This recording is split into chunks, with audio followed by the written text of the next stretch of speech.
우리 사도신경으로 신앙 고백하시겠습니다. 나는 전능하신 아버지 하나님 천지의 창조주를 믿습니다. 나는 그의 유일하신 아들 우리 주 예수 그리스도를 믿습니다. 그는 성령으로 잉태되어 동정녀 마리아에게서 나시고 본디오 빌라도에게 고난을 받아 십자가에 못 박혀 죽으시고 장사된 지 사흘 만에 죽은 자 가운데서 다시 살아나셨으며 하늘에 오르시어 전능하신 아버지 하나님 우편에 앉아 계시다가 거기로부터 살아있는 자와 죽은 자를 심판하러 오십니다.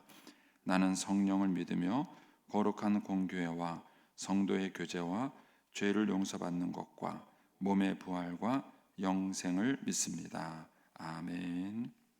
우리 찬송가 200장 찬송 우리 하나님께 드리겠습니다. 200장입니다.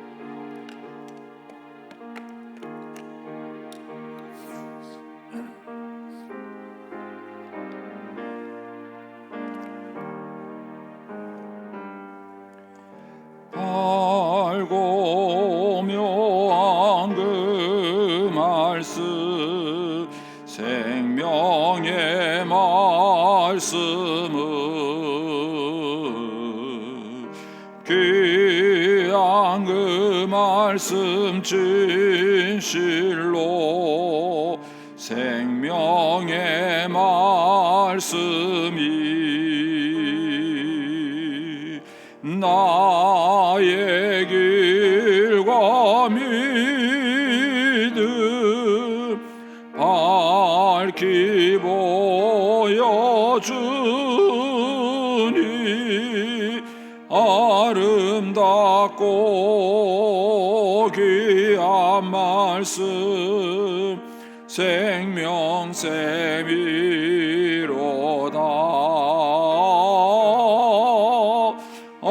아름답고 귀한 말씀 생명샘이로다.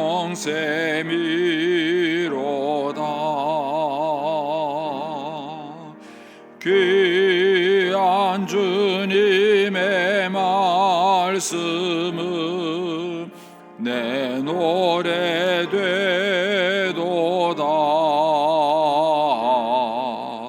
모든 사람을 살리는 생명의 말씀은 값도 없이 받아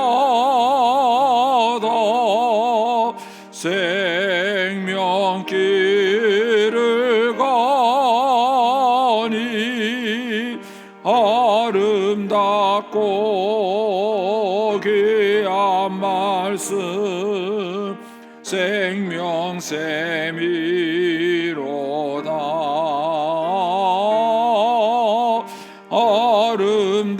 아름답고 귀한 말씀 생명샘이로다.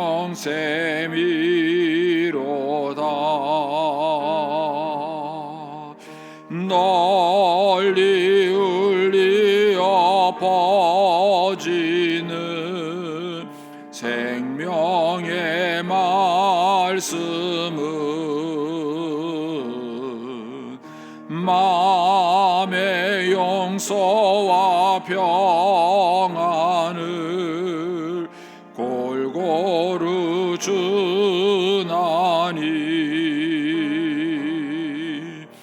다만 예수 말씀 듣고 복을 받네. 아름답고 귀한 말씀 생명샘이로다.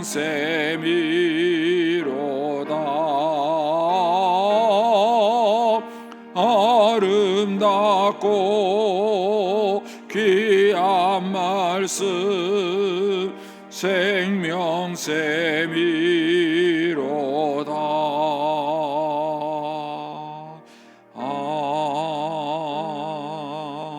아멘.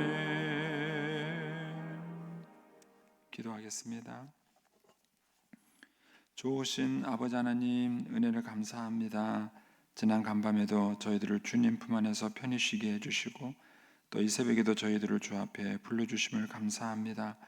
오늘도 저희들에게 새날 주시고 또 생명 주시고 건강 주셨는데 이 한 날도 주님과 더불어 동행하게 하시고 주를 기쁘시게 하는 한 날 되게 하여 주옵소서. 이 새벽에도 주님께 감사의 예물을 올려드립니다. 범사에 감사합니다. 6월 달도 온 가족 믿음으로 승리하게 하시고 건강하게 하여 주옵소서. 아름다운 6월을 주신 하나님께 감사합니다.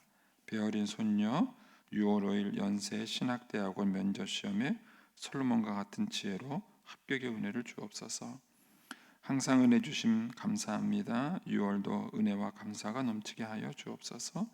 또 주님의 은혜 감사합니다.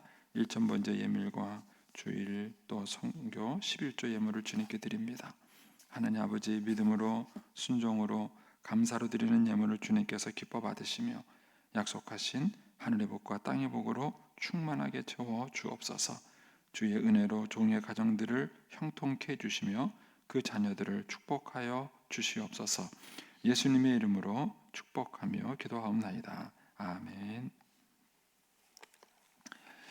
우리 오늘 아침 말씀 시편 1편입니다. 시편입니다. 시편 1편 말씀입니다.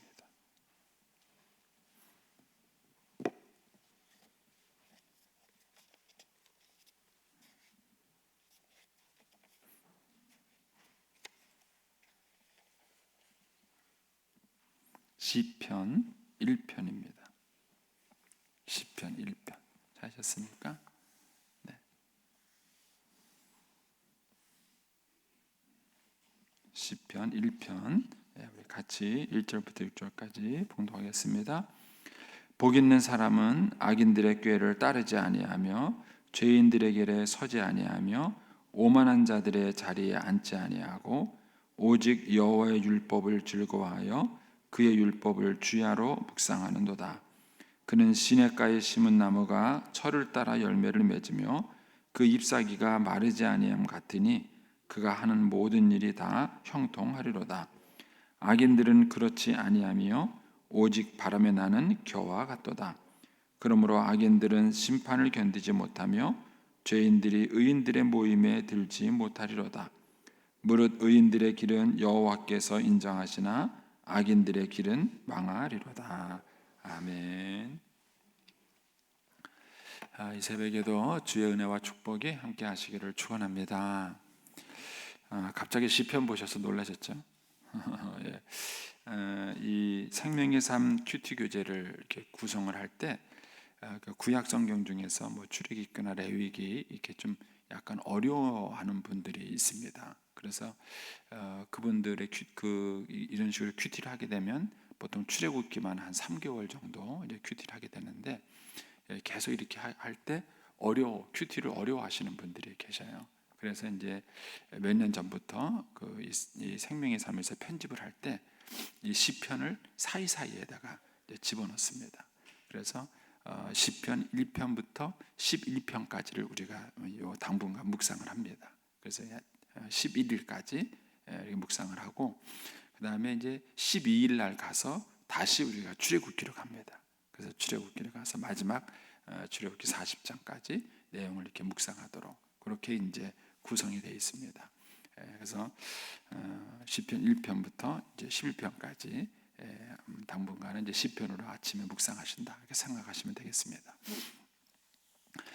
이 시편은 이렇게 여러 가지로 흩어진 시들을 150개의 시를 한 자리에 모은 것입니다. 그래서 시편을 지은 각자의 사람들이 있었겠죠. 근데 이제 이 흩어진 시들을 이렇게 모아서 편집을 했기 때문에 시편은 크게 5권의 책으로 되어 있습니다.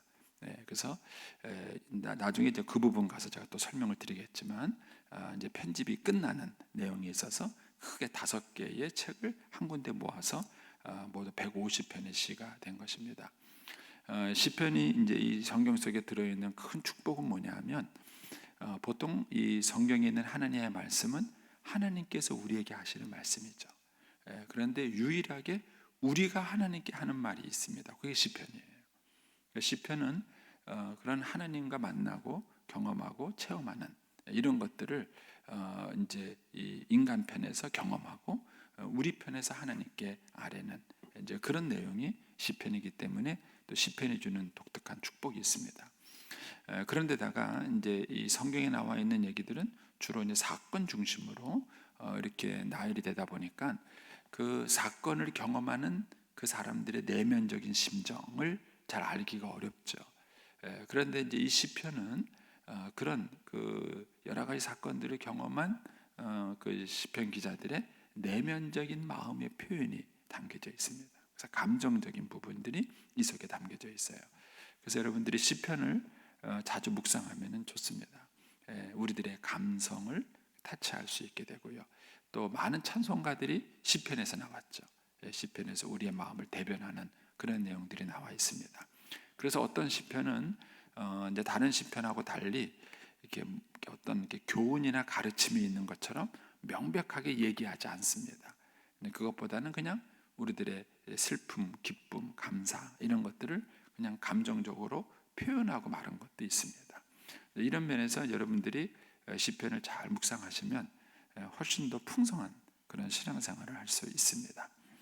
오늘 이 시편 1편과 2편은 시편 전체의 서론입니다. 그리고 시편 150편은 또 시편 전체의 결론이라고 할 수 있습니다. 그러니까 시편을 여러 가지 시편을 모아서 그 편집을 할 때 그렇게 편집을 해둔 것입니다. 그래서 1편과 2편의 내용이 시편 전체를 대변하는, 또 어떤 면에서 성경 전체를 대변하는 내용이 시편 1편과 2편의 내용이다. 이렇게 여러분들이 생각을 해두시고 묵상을 하시면 좋겠습니다.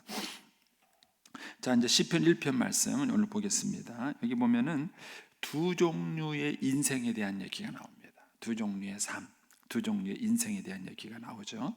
거기 1절 보시면 복 있는 사람은 악인들의 꾀를 따르지 아니하며 죄인들에게 서지 아니하며 오만한 자들의 자리에 앉지 아니하고 뭐뭐하지 않는다. 복 있는 사람은 무엇을 하지 않는다. 이렇게 얘기를 하죠. 그리고 2절에 가서 오직 여호와의 율법을 즐거워하여 그의 율법을 주야로 묵상하는도다. 무엇을 한다. 이렇게 되어 있어요. 그래서 이제 복 있는 사람은 무엇은 하지 않고 무엇은 하는 것이죠.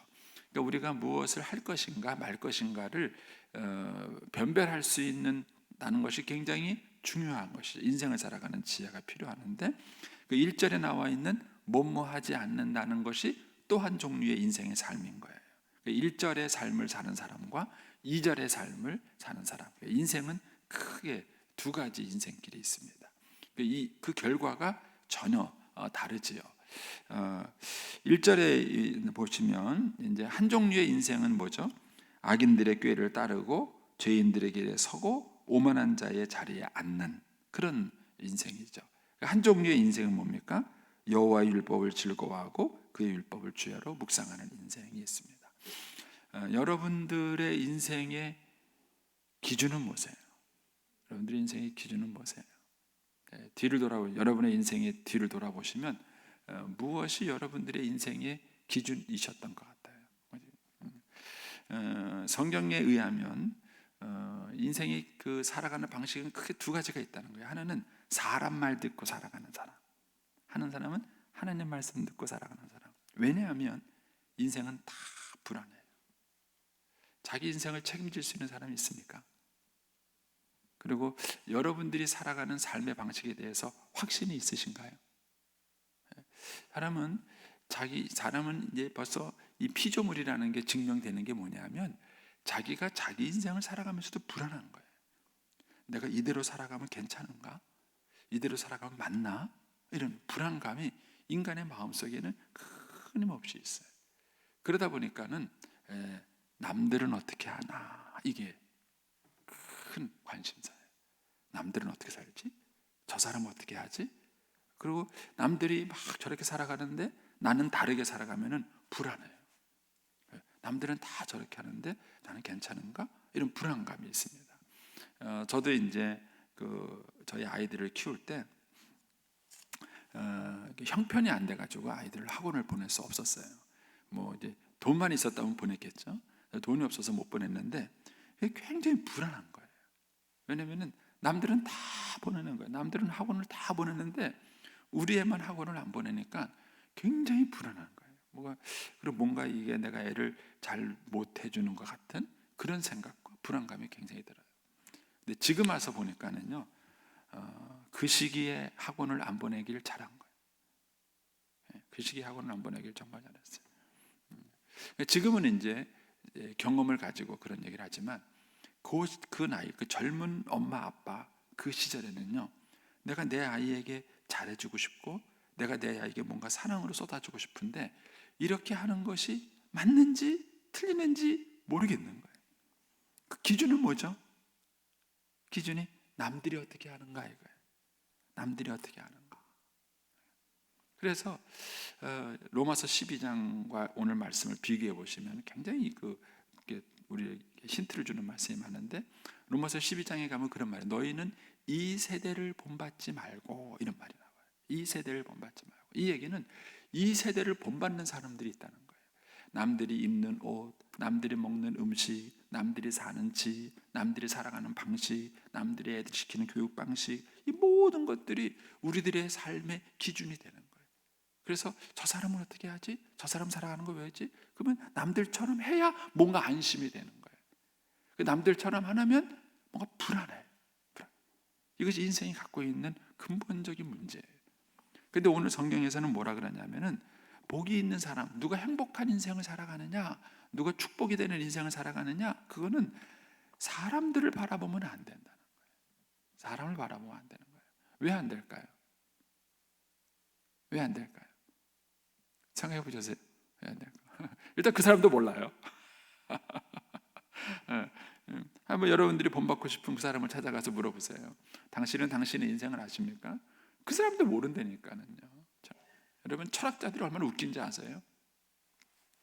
철학자들의 상에도 놓고 보면은요, 초창기, 중기, 말기, 보통 크게 이렇게 세 가지 구분해요. 어떤 철학자들의 인생에 초기 인생, 중기 인생, 말기 인생 이렇게 구분하는데, 초기하고 말기가 달라요. 심지어는요, 하나님이 없다 이렇게 말했던 철학자가 죽을 때 가서 후회해요.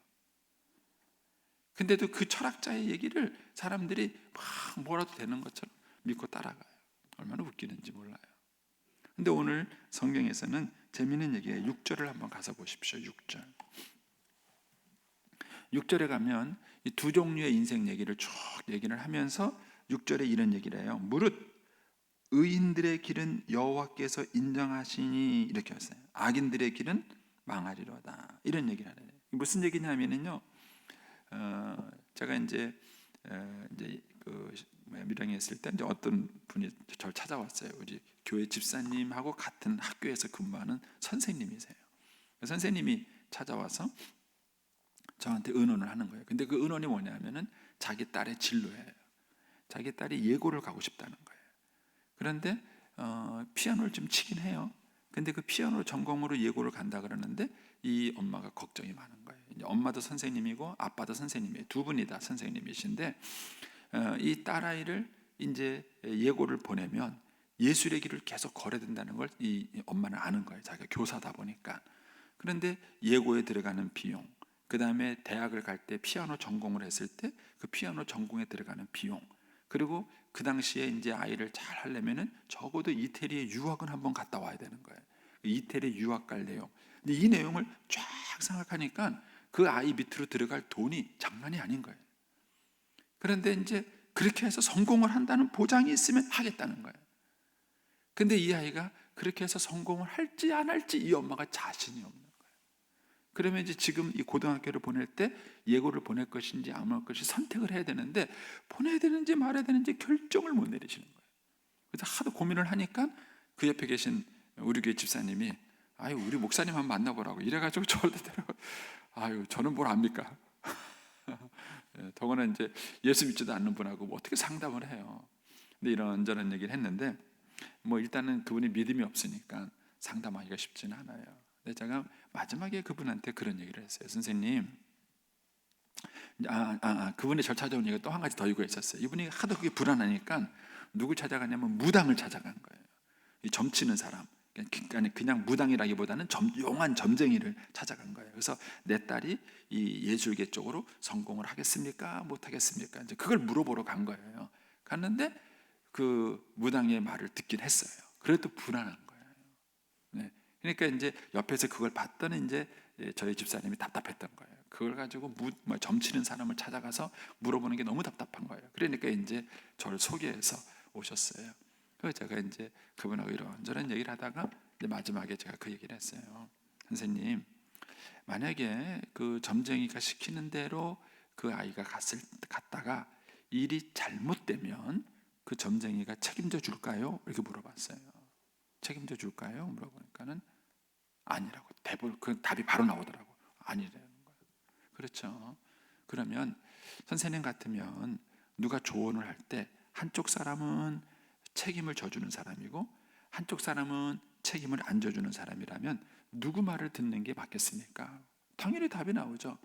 책임을 지는 사람이라고. 그래서 제가 그랬어요. 우리가 하나님 말씀대로 사는 것은 하나님이 우리 인생에 책임을 져주시기 때문입니다. 그랬어요. 그분이 이제 돌아가셨어요. 네. 어머니 하더니만은 예고 안 보냈습니다. 나중에 미국으로 유학 갔어요. 그 딸이. 나중에 커서 찾아왔는데 딸이 신앙생활을 잘해요. 근데 여러분 인생을 살아가면서 고민을 한번 해보세요. 매사에 어떤 결정을 할 때 우리가 다른 사람의 얘기를 듣는 거예요. 소위 말하는 한국 교회의 한국 사회의 교육을 책임지는 사람은 이웃집 아줌마다. 이게 참 우리 한국 사회를 우습게 만드는 거예요. 이웃집 아줌마가 어떻게 하느냐가 한국 이 교육을 책임진다는 거예요. 이웃집 아줌마가 학원 보낸다면 학원 보내야 되고요. 이웃집 아줌마가 뭐 A라는 학원 보낸다 그러면 A라는 학원 다 보내야 되는 거예요. 우리 한국 사회가 이렇게 불안해요. 그런데 여러분 이 시기에 우리가 사람의 말을 들을 것이냐 하나님의 말을 들을 것이냐 그 차이 중에 하나를 뭐라 그러냐면은 6절에 그렇게 말해요. 의인들의 길은 여호와께서 인정하시나. 이 인정한다라는 얘기가 우리말 성경에는 보호하신다 이렇게 번역했고요. 바른 성경에는 하나님이 아신다. 공동 번역이나 쉬운 번역이나 현대어 성경에서는 하나님이 보살펴 주신다 또는 하나님이 지키신다 이렇게 번역을 했어요. 다 같은 의미예요. 그러니까 여호와께서 인정하신다라는 이 얘기는 뭐냐? 하나님의 말씀대로 살아가는 게 왜 지혜로운가? 왜 복이 있는가? 왜 행복한가? 그것은 하나님이 책임져 주시기 때문에. 여러분들의 인생을 어디에다 맡기시겠습니까? 어디에다 여러분의 인생을 맡기십니까? 그러니까 여러분들이 하나님의 말씀을 듣고 묵상하는 훈련을 계속 가져야 돼요. 목사인 저는 여러분들에게 하나님의 말씀을 가르쳐 주도록 돕는 사람입니다. 더 정확한 의미에서 말한다면 여러분들은 제 말을 들으면 안 돼요. 제가 목사지만 여러분들이 제 말을 듣는 것이 아니라 여러분들은 성경 말씀을 들으셔야 돼요.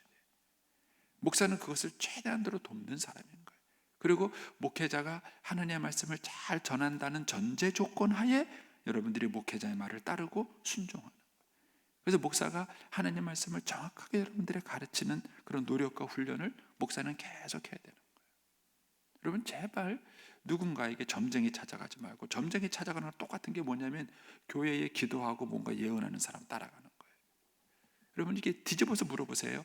그 사람이 내 인생을 책임져 주겠는가 하는 거예요.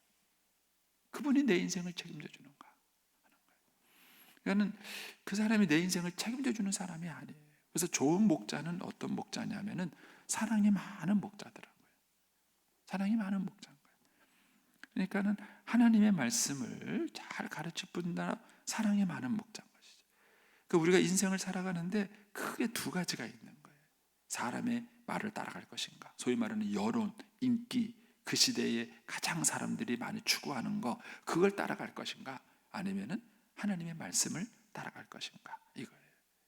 그리고 그 다음에 거기 나오면 이런 말이 나오죠. 1절을 다시 한번 가보시면 복 있는 사람은 악인의 길을 따른다, 죄인들의 길에 선다, 오만한 자들의 자리에 앉는다. 그래서 따른다, 앉는다, 선다, 앉는다 이런 표현들이 나와요. 반면에 하나님의 말씀 뭐라고요? 주야로 묵상한다 하는 거예요. 여러분 평상시에 누구랑 많이 어울리세요? 누구와 많이 엉덩이 붙이고 앉아 계신 거예요? 여러분 예수 믿는 사람들이 하나님의 영향을 많이 받으려면 하나님의 말씀 앞에 많이 조아리는 시간들을 가져야 돼요. 그 사람이 하나님의 영향을 받게 되어 있는 거예요. 그런데 하나님 말씀은 새벽기도 나와서 잠깐 들어요. 길어야 30분이에요. 잠깐 들어요. 그리고 하루 종일 동네 아줌마하고 어울려 다니고 동네 아줌마랑 계속 얘기해요. 그리고 동네 아줌마랑 얘기하는 그 얘기 주제 속에는 성경 얘기가 한 번도 들어가지 않아요. 그러면 여러분 누구 영향을 받겠습니까? 여러분들이 누구 영향을 받겠어요? 그러니까 여러분들이 서 있는 자리, 앉아 있는 자리, 머무는 자리, 결국 그 영향을 받는 거예요. 그런데 복 있는 사람은 어떤 사람인가? 하나님 말씀을 주야로 낮이고 밤이고 그 말씀을 늘 묵상하고 그 말씀을 늘 읽고 그러는 거예요. 그래서 어떤 분은요, 소위 말하는 1분 싸움이라는 거래요. 1분 싸움. 이게 뭐냐면은 1분 동안 매 1분 동안 하나님을 한 번은 기억하고 싶다는 거예요. 그래서 어떻게든지 하나님을 기억하는 훈련을 그분이 계속, 여러분 그렇게 하실 수 있나요? 그러니까 우리가 누구에게 영향을 받는가 하는 것은 누구와 많은 시간을 보내는가에 영향을 미치는 거예요. 사람은 어쩔 수 없어요. 보고 듣고 자꾸 보는 거 듣는 거에 자꾸 영향을 받게 되어 있는 거예요. 이런 면에서 우리가 하나님 말씀을 자꾸 읽고 묵상하고 우리가 매일매일의 생활 속에서 하나님과 함께하고 있는가 하는 것입니다. 그래서 그 하나님으로부터 매 순간 영향을 받아야 돼요. 매 순간. 그래서 우리들의 모든 판단과 선택과 이런 모든 것들 속에 하나님의 말씀이 스며들어야 하는 것이죠. 그 사람이 결국은 어떤 사람인가? 행복한 사람이다 하는 것이죠. 그러면서 거기에 이제 3절과 4절에 이 두 종류의 인생의 차이를 그림처럼 보여주죠. 먼저 하나님 말씀대로 산 사람은 시냇가에 심은 사람 같아요. 반면에 사람들의 말을 듣고 산 사람은 뭐죠? 바람에 나는 겨와 같아요. 바람에 나는 겨의 특징이 뭐죠? 그냥 바람이 일로 불면 일로 가고 절로 불면 절로 가고 늘 불안한 인생을 따라가는 거예요. 불안한 인생을 따라가는 것입니다. 여러분, 예전에는요, 우리 선생님들, 우리 교회 선생님들이 많으신데 혹시 오해하지 마세요. 네. 예전에는요, 그 교육대학을 가는 게 그렇게 크게 경쟁력이 높지 않았습니다. 제가 대학 갈 때만 하더라도 사범대학을 가고 교육대학을 가는 게 그렇게 경쟁력이 높지는 않았어요. 근데 지금은요, 완전히 달라졌어요. 신부감 중에서 1등 신부감이 누냐? 변호사 아니에요. 초등학교 선생님이 1등 신부감. 요즘 사람들이 따지는요. 여러분, 세월이 지나서 그렇게 바뀔 거라고 누가 생각을 했겠습니까? 누가 생각을 했겠어요? 그러니까는 인간이 가지고 있는 생각은요, 조금만 지나고 나면요, 바람이 이렇게 훅 불고, 바람이 저렇게 훅 불면요, 바람이 나는 겨와 같아요. 늘 불안한 거예요. 그런데 하나님의 말씀대로 산 사람은 시냇가에 심은 나무처럼 외부의 영향을 안 받는 것이죠. 그것이 그 시냇가에 뿌리를 뻗고 있기 때문에 외부와 관계없이 늘 푸르르고 늘 잎을 열고 늘 풍성한 열매를 맺는 거예요. 시대와 환경의 영향을 받지 않습니다. 왜냐하면 하나님이 진리이시기 때문에, 그분이 모든 걸 통달하시기 때문에 그런 것입니다. 여러분, 인생 신앙의 선배들이 보여줄 것이 뭐냐면은 바로 이 시편이 맞다는 것을 보여주셔야 돼요. 저는 개인적으로 이 시편 1편 말씀을 참 여러 번 묵상도 했고 설교도 했고 그래요. 근데 제가 이제 젊은 시절하고 지금하고 이렇게 비교해 보면은요, 다른 게 있어요. 제가 이제 이 말씀도 어제 묵상을 하면서 이제 그런 이제 쭉 여러 메모를 쭉 했어요. 제가 제일 그래서 저는 개인적으로 너무 행복하다.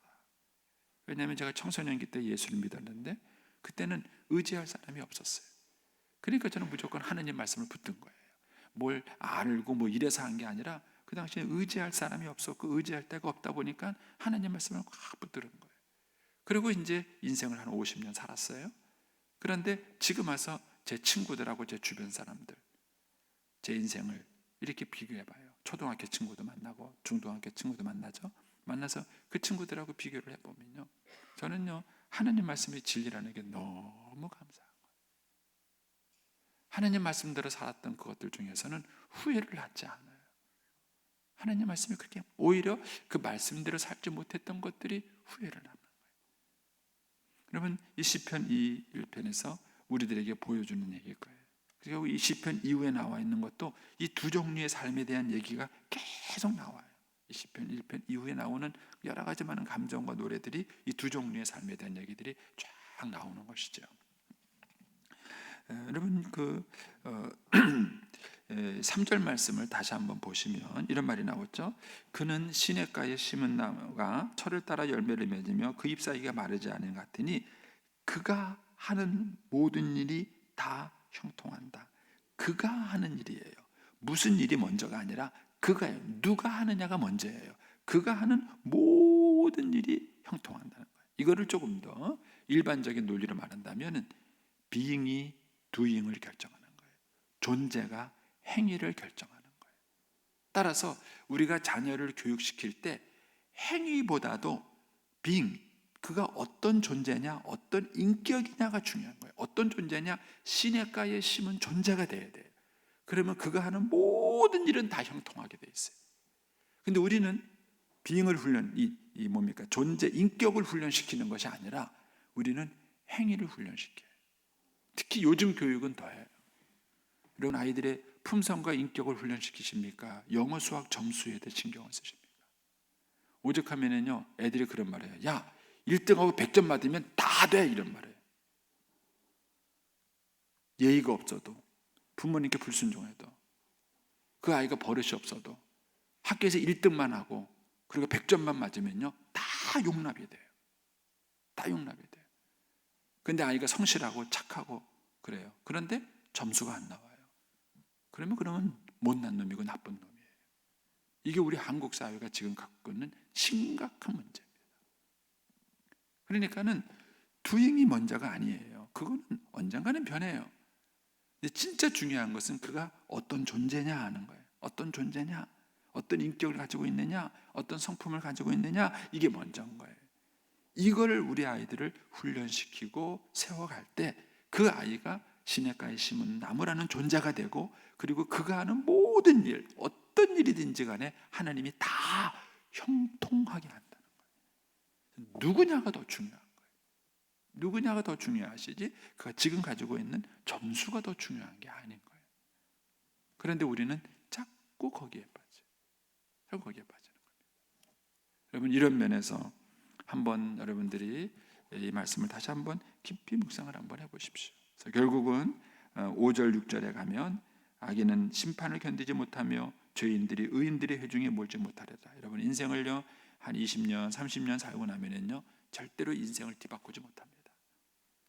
이미 의인들의 길을 걸어간 사람들의 모임에 죄인들의 길을 걸어간 사람이 다시 합류하기가 쉽지 않아요. 이미 엄청난 많은 대가를 치렀기 때문에 그걸 회복하기가 어렵다는 거예요. 그런 면에서 봤을 때에 우리가 어떤 믿음과 확신을 가지고 부모가 우리의 자녀 세대를 공부시킬 것인가? 여러분들도 지금 여러분의 인생을 끌어가는 게 뭡니까? 남들입니까? 사람들입니까? 아니면 하나님이십니까? 그러니까 하나님이 여러분의 인생을 끌고 가고 있는가? 여러분들이 하나님의 조언, 하나님의 말씀, 하나님의 인도하심, 그런 것들을 받으면서 우리가 계속해서 인생을 살아가고 있는가? 그 방법은 하나님 말씀을 자꾸 묵상하시는 거예요. 그 말씀을 자꾸 듣고 그 말씀의 영향을 자꾸 받는 것입니다. 결국 그것이 우리와 우리 자녀들의 인생을 책임져 줄 것입니다. 그래서 시편 기자가 말한 것처럼 야, 행복하다, 야, 복이 있는 사람이다 되는 것입니다. 이 얘기를 다르게 표현하면 거예요. 하나님께서 저와 여러분에게 원하는 인생은 어떤 인생이다? 복 있는 인생, 행복한 인생이에요. 그래서 이렇게 질문해 볼 수 있어요. 행복하세요? 사는 게 좋으세요? 지겨우세요? 빨리 죽었으면 좋겠어요? 그런 생각해 보세요. 저와 여러분들 예수를 제대로 믿고 있다면 행복해요. 사는 게 행복해요. 사는 게 행복합니다. 그게 하나님 말씀대로 사는 사람의 종류다, 그런 얘기입니다. 기도하겠습니다.